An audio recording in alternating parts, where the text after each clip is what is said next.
Hello, tutors, teachers, parents. My name is Suzanne Sweezy, and I'm a licensed educational psychologist with SoCal Educational Evaluations located in Southern California.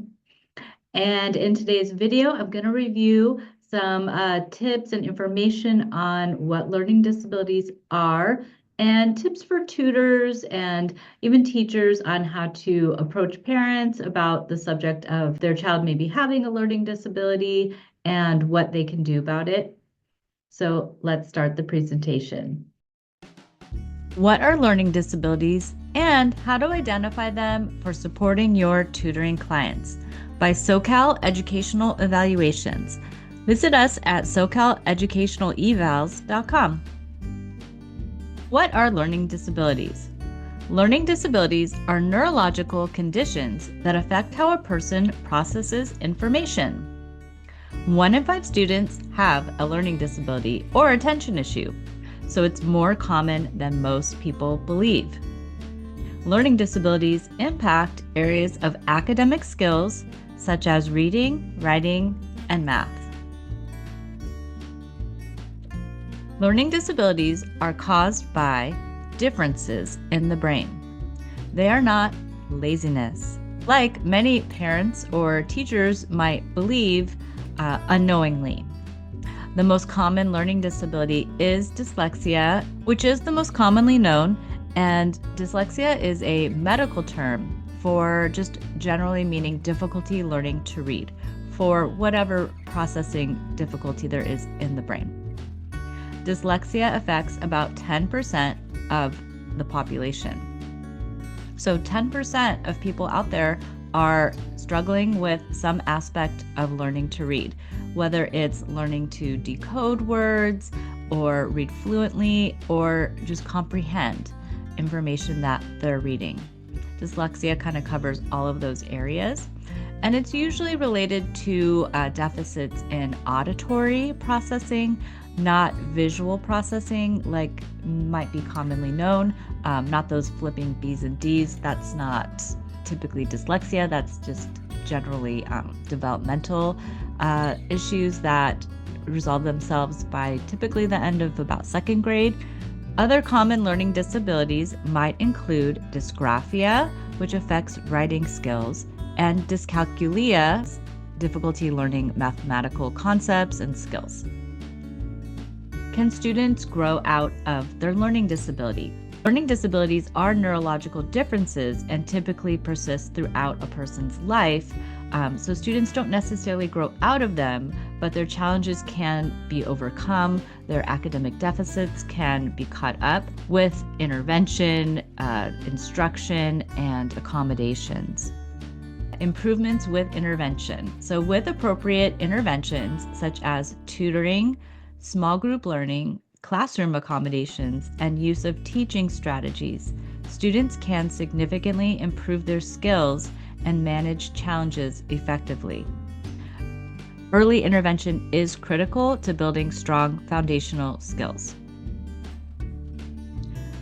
So if the student is younger, here are some signs that they might have a possible learning disability. Difficulty learning the alphabet, difficulty learning number sense. So that's like, oh, give me 6 coins. Which group of toys is bigger, the one with 10 or the one with 15?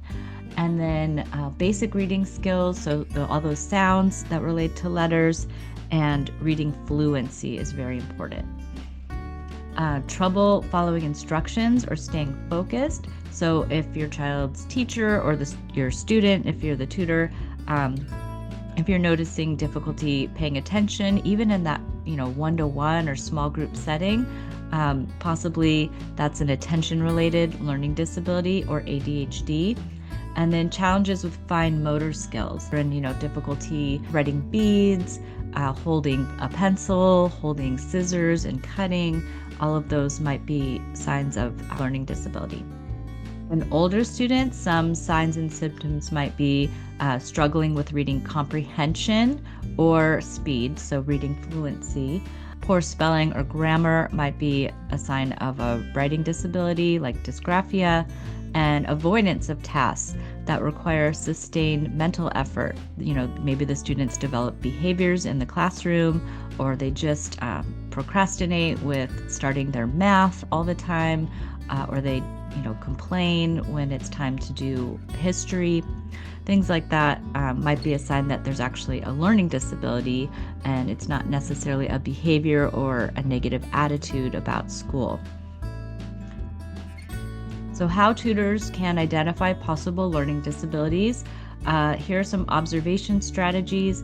Look for patterns of difficulty over time, and maybe take your own notes after your tutor sessions on recurring issues, especially inattention, poor retention of information. You feel like you're giving them the same lesson week after week and they're not making progress, errors in their reading, and just difficulty understanding instructions for their assignments.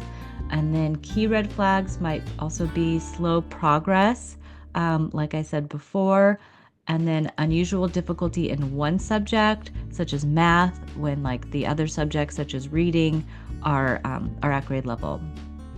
Some of the limitations that you might have as a tutor, however, is that you're not a diagnostician. You're not a psychologist, you're not a school psychologist or educational psychologist, but you are a professional that is supporting the student, and you might be the only person that they have that could really point out to the student and parent that in a non-judgmental way, have they been evaluated? Prompt the referral just based on your professional expertise and experience, and don't assume a diagnosis, but, maybe help them get the ball rolling on getting some kind of evaluation. With evaluations, the benefits are going to be that, if you have a diagnosis, just like any kind of medical diagnosis, a broken leg, when you get a diagnosis for something, that's how you get help. That's how you get a service or a tool or accommodation that's going to help, level the playing field for somebody with some kind of learning disability, because you can't see a learning disability. It's not a broken leg where you can wear a cast. Yesterday I was talking with my daughter's coach, and a parent told her to write down the name of her child, Blake, and she wrote Black, and she goes, "Oh, I'm so dyslexic," and I would have never known that. She's like a wonderful manager, director of the sailing program, and a great coach. She went to the Olympics, but she said she's dyslexic, so she wrote Blake as Black. Diagnosis of educational evaluation can be done by different kinds of qualified persons. That includes a medical doctor. It also includes a psychologist or a school psychologist at the student's school, or a licensed educational psychologist, which is what I am in my license is in California. Some other states have licensed educational psychologists. You'd have to look at your state to see if that's something that's possible. Otherwise, a clinical psychologist can also do the diagnosis and evaluation. So, tips for tutors when approaching parents about their child's possible learning disability. Be prepared with some observations and examples. Focus on strengths first, and then say, but I see that whenever it's time to do math, they're just not making progress. And just use objective language. Don't give that, say, I think they're dyslexic. Like, please, as a school psychologist, don't just say your child, I think they're dyslexic. Say, I've noticed that they're not making progress in reading for their grade level. They seem like they're maybe 2 or 3 grade levels behind. I just wanted to share that with you and ask if you had the school take a look at evaluating your child. Create a positive collaborative environment. So if the parent is paying you to be the tutor, you're their trusted advisor. You're who they're going to. They're paying you to support them and their student. I'm sure they would be very grateful to any information that you could provide as an objective person, not the child's teacher. Start with the child's strengths, as I said before, and then segue into areas of concern by framing them as opportunities for growth and partnership. So as a tutor, provide resources and next steps. So offer parents practical resources such as educational tools, school resources. Definitely encourage them to reach out more to the school, because that's where the services are free of cost. And there's also YouTube videos and ChatGPT and all kinds of websites and programs out there that apps. You know, if your child's having trouble learning Spanish, they can get Duolingo. There's all kinds of things out there that are tools. And then if, let's say they're a college student, they might need that private evaluation because not all colleges provide evaluations, or it's just a really long, arduous process, and a private evaluation might be quicker. Then be prepared to, share contacts or references in the community or in your local area for experts if appropriate. So if you're a tutor, it would be great to, connect and build relationships with local educational evaluators. If you're in California, I offer virtual testing and in-person testing in Southern California as part of Psychoeducational evaluations. And then finally, be sensitive. As the student's tutor, you're the trusted supporter. You're the objective person. You're not grading the child, or actually their support, possibly even more like in a mentorship role, depending on what kind of tutoring you're supporting them with. So just recognize that this conversation can be emotional for parents, and then try to avoid any judgmental language or blame or criticism, that, they didn't help their child read when they were younger, or they worked too much. Just focus on identifying potential and challenges that the child should focus on. Putting in the work is how their child is going to make progress. And then this presentation was brought to you by Psychoeducational Evaluations.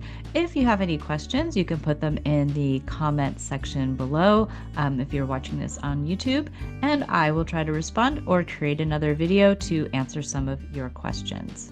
If you have a child and are already suspecting that they have a disability and have gone through the public school system and aren't quite happy or want a second opinion, Psychoeducational Evaluations is able to assess anywhere in California virtually and in person throughout Southern California in our different offices.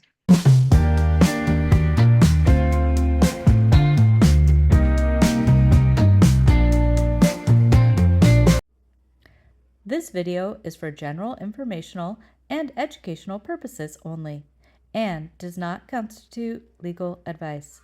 It is not intended to address specific legal concerns. For advice regarding your unique legal situation, please consult with a qualified attorney.